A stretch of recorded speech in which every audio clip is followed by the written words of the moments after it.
Hello dear students. So in this lecture we will discuss about agile process phases. Basically we are learning the phases of agile process. So these are the phases of agile process. So आप ये बोलेंगे कि sir इसमें नया क्या है, ये सब कुछ वैसा ही तो है जैसा हमारा सॉफ्टवेयर डेवलपमेंट लाइफ साइकिल थी. बिल्कुल मैं एग्री कर रहा हूं आपसे.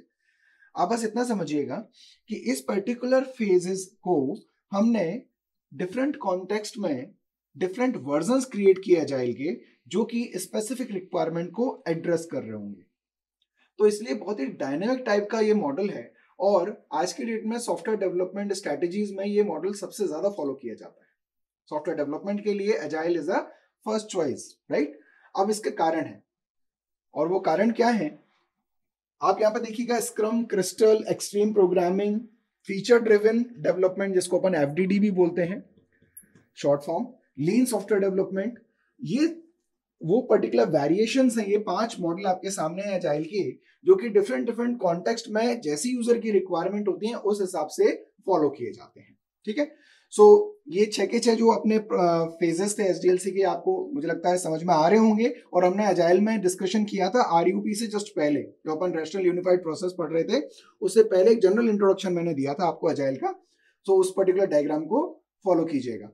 तो इसमें मैंने आपको ये भी बताया था कि क्वालिटी एश्योरेंस पे हमारा मेन फोकस होता है. ठीक है. अब हम शुरू करते हैं अजाइल प्रोसेसेस में. जो पहला मॉडल है अजाइल का, that is known as scrum. अब स्क्रम होता क्या है, स्क्रम की रिक्वायरमेंट क्या है?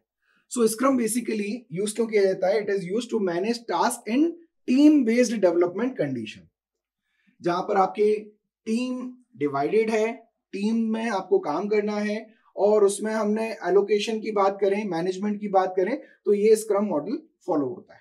अब स्क्रम में एक टेम्पलेट है. अब ये समझिएगा कि उस टेम्पलेट में 3 एक्टर्स हैं. कौन कौन से? एक स्क्रम मास्टर, मैं इसको अंडरलाइन कर देता हूं. The first one is scrum master. उसके क्या काम होते हैं? उसके 2 काम हैं. मीटिंग अरेंज करो और ऑब्स्टिकल रिमूव करो जो कि प्रोसेस को हार्डल कर रहे हैं. ठीक है. सो प्रोसेस को आगे बढ़ने में जो चीजें रोक रही हैं उसका पूरा फोकस स्क्रम मास्टर का ऐसी चीज पर होता है कि जहां पर भी चीजें रुक सकती हैं, जहां पर भी चीजें क्रिटिकली मैनेज करने की जरूरत होगी, वहां पर ये अपने एक्शन में आएगा. सो अरेंज मीटिंग, और मीटिंग क्यों कर रहा है ये? To cope up the situation, and उसमें ये आइडेंटिफाई करना चाह रहा है कि बेसिकली ऑब्स्टिकल या फिर वो पर्टिकुलर एरियाज कौन से होंगे जो क्रिटिकल हो सकते हैं. ठीक है. तो स्क्रम मास्टर एक एक्टर हो गया. Then product owner. So product owner को आप ओनर वर्ड से समझ में आ रहा होगा, जो कि क्लाइंट है बेसिकली. यहां पर उसको उस पर्टिकुलर क्लाइंट को अपनी पूरी रिक्वायरमेंट्स एड्रेस करनी होंगी, जैसा कि रिक्वायरमेंट गैदरिंग फेज पे होता है जनरली. ठीक है. तो यहां पर वो क्या क्रिएट करता है? प्रोडक्ट बैकलॉग क्रिएट करता है. सो प्रोडक्ट ओनर हमारा सेकंड हेडिंग है, और उसके अंतर्गत 2 एक्टिविटी है. प्रोडक्ट बैकलॉग क्रिएट करना और functionality on each iteration, her iteration पे फंक्शनलिटीज को आइडेंटिफाई करना कि इस फेज पे ये पर्टिकुलर टास्क हुआ है, अगले फेज पे ये पर्टिकुलर टास्क होगा. देन थर्ड जो अपना एक्टर है, that is scrum team. Scrum team basically एक टीम है और इसमें बहुत सारे लोग हो सकते हैं, और उनको एक टास्क दे दिया जाता है. आप इसको विजुलाइज कर सकते हैं डेवलपमेंट टीम की तरह. ठीक है. So it organise to complete the sprint. अब स्प्रिंट क्या है ये अपन समझेंगे इस डायग्राम में. ये डायग्राम शुरू हो रहा है, ये बेसिकली स्क्रम लेवल पर डिफाइन किया गया डायग्राम है, अजाइल प्रोसेस है. तो शुरू करते हैं. इन तीनों एक्टर्स को ध्यान में रखिएगा. सबसे पहले प्रोडक्ट ओनर, जिसमें क्या होगा? यूजर स्टोरीज होंगी. यूजर स्टोरीज क्या होती है ये समझिएगा. ये टर्म है जो बेसिकली रिक्वायरमेंट गैदरिंग से पहले यूज किया जाएगा. हम बेसिकली क्या कर रहे हैं? यूजर के विजन या पर्सपेक्टिव को समझना चाह रहे हैं. यूजर क्या बनवाना चाह रहा है ये हम समझना चाह रहे हैं. So user stories are that. ठीक है. देन उन पर्टिकुलर यूजर स्टोरीज को ध्यान में रखते हुए जो भी टास्क हैं उनको अपन ने एनलिस्ट कर दिया. इसको बोलते हैं प्रोडक्ट बैकलॉग. प्रोडक्ट बैकलॉग में ये सारे टास्क आइडेंटिफाई हो गए. देन हम कौन से प्रोडक्ट बैकलॉग में जो भी पर्टिकुलर टास्क आए हैं उसके लिए मीटिंग शेड्यूल करते हैं, मीटिंग प्लान करते हैं. देन अब यहाँ पर काम होता है स्प्रिंट बैकलॉग का. स्प्रिंट बैकलॉग आप ऐसा समझ सकते हैं 2 से 4 वीक का एक इटरेशन है, एक साइकिल है. डेवलपमेंट टीम का फोकस किसी पर्टिकुलर बैकलॉग पे ही होगा. मतलब ये बोल सकते हो कि अगर मान लो इस पर्टिकुलर बैकलॉग को मैंने उठाया, प्रोडक्ट के बैकलॉग को, और इस स्प्रिंट में लेके गया मैं, तो इसको एड्रेस करने के लिए मुझे कितना टाइम मिल रहा है? 2 से 4 सप्ताह, 2 से 4 वीक का मुझे टाइम मिल रहा है, और उसको मैं कंप्लीट करूंगा. And then deployment. सो अब यहाँ पे एक इनहेरेंट चीज और आपको देखने को मिल रही है, daily stand up. Daily stand up का मतलब क्या है? यहां पर आप, जैसे आपने देखा होगा कि हमारा मान लीजिए एक महीने का टास्क है, हम 10 लोगों की टीम है, तो 10 लोगों की टीम में एक महीने का टास्क है, लेकिन हम डेली सुबह एक मीटिंग करते हैं और उसमें हम ये डिसाइड करते हैं आज के टास्क कौन कौन से होंगे। तो यहाँ पर एक स्मॉल इटरेशन हर डेली चल रहा होगा, यहाँ पर हम डेली वो पर्टिकुलर एक्टिविटी की आज का, कल क्या कर चुके थे, आज क्या करेंगे, कल और जो अपन कंप्लीट कर रहे होंगे आज का दिन, तो कल क्या करेंगे। बिल्कुल लाइव जैसे अपन जी रहे होते हैं, बिल्कुल वैसा ही है ना। सो जैसे हम टास्क प्लान करते हैं डेली रूटीन में, तो आप यही इसको विजुलाइज कर सकते हैं। सो 2 to 4 वीक्स का जो पर्टिकुलर साइकिल है, इसके बाद एक स्प्रिंट कंप्लीट होगा एंड देन फर्दर हम अलग अलग बैकलॉग्स लेते जाएंगे और इस तरह से उनको स्प्रिंट को कंप्लीट करते करते आगे बढ़ेंगे। अब इसमें हमारा प्रोडक्ट ओनर हो गया, डेवलपमेंट टीम हो गई, लेकिन बीच में स्क्रम मास्टर है जो यहाँ पे ये मॉनिटरिंग कर रहा है, ये देख रहा है कि कहीं कोई हर्डल तो नहीं आ रहे हैं, टीम अच्छे से काम कर रही है कि नहीं, कोई पर्टिकुलर पर्सन स्किल लेवल पर डाउन तो नहीं हो रहा है। अगर ऐसा हो रहा है तो उसको फिर अपन उस प्रॉब्लम को मिटिगेट करेंगे। बेसिकली हम उससे मीटिंग करेंगे और हो सकता है कुछ सपोर्ट सिस्टम उसको प्रोवाइड करें। ठीक है, सो बेसिकली काम रुकना नहीं चाहिए, बस ये अश्योर करता है स्क्रम मास्टर, और उसके लिए वो डिफरेंट डिफरेंट स्ट्रैटेजीज फॉलो करता है मैनेजरियल लेवल पर, और उसको कंप्लीट करा के फर्दर हम जब कंप्लीट कर लेते हैं तो स्प्रिंट का रिव्यू होता है, और इस तरह से स्प्रिंट में अगर कोई पर्टिकुलर फीडबैक आते हैं तो उसको वापस से इटरेटिव कर दिया जाता है। So this was the scrum agile process model. Now you can see that we have done Scrum model. Another agile testing method or agile model is extreme programming. As we are discussing so many models in agile process, you need to understand that ये जितने भी models हैं वो different context में different kind of problems को address करने के लिए लिखे गए, बनाए गए।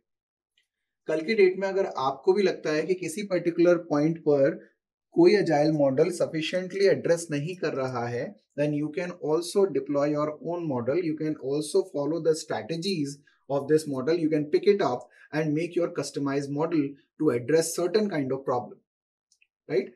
सो किस मॉडल में किस चीज पर फोकस किया गया है, टेक्निक्स कौन सी हैं, ये अपन डिस्कस करने वाले हैं। सो स्क्रम में हमने बहुत डिटेल में एक मॉडल देख लिया है, अब बस हम दूसरे मॉडल्स के बारे में जनरल स्टडी करने वाले हैं। सो यहाँ पर आप देखिए एक्सट्रीम प्रोग्रामिंग, ये भी एक अजाइल प्रोसेस मॉडल है। अब ये अप्लाई कब होता है? ये अप्लाई होता है जब कस्टमर को कॉन्स्टेंटली चीजें है ना वो चेंज कर रहा है, कस्टमर अपनी रिक्वायरमेंट को फ्रिक्वेंटली चेंज कर रहा है, और वो फ्रिक्वेंटली चेंज कब करता है, वो लॉक क्यों नहीं कर पा रहा रिक्वायरमेंट्स को, क्योंकि उसको भी नहीं पता बहुत सारी चीजें। तो यहाँ पर एक और पॉइंट आ रहा है, not sure about system performance. System performance क्या होगा इसको लेकर वो श्योर नहीं है। यहाँ पर यूजर की बात हो रही है या कस्टमर की बात हो रही है, क्लाइंट की बात हो रही है, और दूसरा उसको रिक्वायरमेंट चेंज करनी पड़ रही है, डिमांड वो जनरली चेंज कर रहा है। When customer are constantly changing demands, customer आज बोलता है कि मुझे एक्स फीचर चाहिए, और कुछ टाइम के बाद बोलता है नहीं एक्स डैश कर दीजिए, एक्स बार कर दीजिए, मैं एग्जांपल दे रहा हूँ एक, है ना, या फिर वाई फीचर दे दीजिए, एक्स को हटा दीजिए। तो बहुत तेजी से परिवर्तन वो कर रहा है, तो उसको भी श्योर नहीं है चीजें, तो यहाँ पर आप यूज करेंगे एक्सट्रीम प्रोग्रामिंग। ठीक है, देन एक और मॉडल है अजाइल का, that is known as crystal. अब यहाँ पर देखिए एक और टेम्पलेट आपको देखने को मिल रही है, चार्टरिंग, साइक्लिक डिलीवरी और रैपअप। अब चार्टरिंग में क्या करते हैं, चार्टरिंग वाली जो फेज है क्रिस्टल के अंदर, उसमें टीम का कंपोजिशन, टीम के मेंबर या टीम फॉर्मुलेशन एक बहुत ही इंपॉर्टेंट पार्ट है।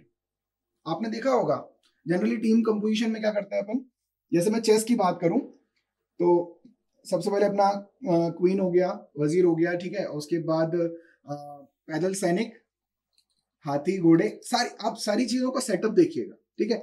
तो कौन क्या कर सकता है, कितने पैदल सैनिक लगेंगे, तो टीम फॉर्मेशन भी एक परफेक्ट बोलना चाहिए केस स्टडी आपको देखना चाहिए इसमें कि एक्सपर्ट कितने लगेंगे। मान लीजिए हमने ई को मैं रिप्रेजेंट कर रहा हूँ एक्सपर्ट, 3 लग गए, उसके अंदर मुझे चाहिए इंटरमीडिएट लेवल पर मैनेजर, तो ये पूरे मैनेजर का पार्ट हो गया, यहाँ पर बीच में मैं MM लिख सकता हूँ। इसके बाद मैं पैदल सैनिक यानी सॉफ्टवेयर डेवलपर्स, आपको लग रहा होगा ये पैदल सैनिक बोल रहे हैं, लेकिन देखा जाए तो इस पूरे सिस्टम में सॉफ्टवेयर डेवलपर्स वो रूट लेवल के या बोलना चाहिए ग्रास रूट लेवल के बोलना चाहिए एक्टर्स हैं जो उस प्रॉब्लम को एक्चुअली इंप्लीमेंट करके दे रहे हैं और अपने टीम लीड को वो उसका सॉल्यूशन प्रोवाइड करते हैं। टीम लीड फर्दर उसको अपने फर्दर लीडर को प्रोवाइड करता है। अगर कोई प्रॉब्लम आती भी है किसी पर्टिकुलर पर्सन को, किसी पर्टिकुलर डेवलपर को, तो वो अपने बॉस से बात करता है। बॉस के पास भी अगर उसका रिजोल्यूशन नहीं होता तो वो अपने एक्सपर्ट टीम यानी अपने ऊपर के और बॉस से बात करता है। सो एक हायरार्की भी हो सकती है, या फिर हो सकता है कि इस पर्टिकुलर सेक्शन में मैं इसको डिवाइड कर दूं, ये पूरा एक सेक्शन हो गया जो मतलब E1 हैंडल कर रहा है, फिर E2 कोई दूसरा पर्टिकुलर पार्ट कर रहा होगा, E3 कोई दूसरा पर्टिकुलर पार्ट कर रहा होगा। डिवीजन कैसे भी हो सकते हैं। It is all about the composition and the nature of the problem, what kind of problem you are going to solve. Is it very critical? It is intermediate critical. So likewise जैसी स्थिति होती है वैसा team composition किया जाता है। Chartering, इसमें charter किया जाता है, मतलब लिस्ट बनाई जाती है कि कौन क्या होगा, किस पद पे कौन रहेगा। For certain arrangement this particular team will be effective, ऐसा बोल सकते हैं अपन, है ना। डेवलपमेंट का प्लान इसमें किया जाता है, पहले क्या बनेगा फिर क्या होगा। सबसे पहले इसको करने के पीछे मान लीजिए P1 P2 P3 ये अपना प्लान है, तो P1 को पहले क्यों लिया गया उसकी भी जस्टिफिकेशंस होंगे। सो development plan and team composition this will come in the charting. Cyclic delivery की अगर अपन बात करें तो टीम को यहाँ पर एक पावर दी जाती है, वो रिलीज प्लान डिस्पैच करती है कि हम कब कब आपको किन किन टुकड़ों को डिप्लॉय करेंगे। मान लो एक पर्टिकुलर सॉफ्टवेयर इन 4 पार्ट से मिलके बन रहा है, 1 2 3 4।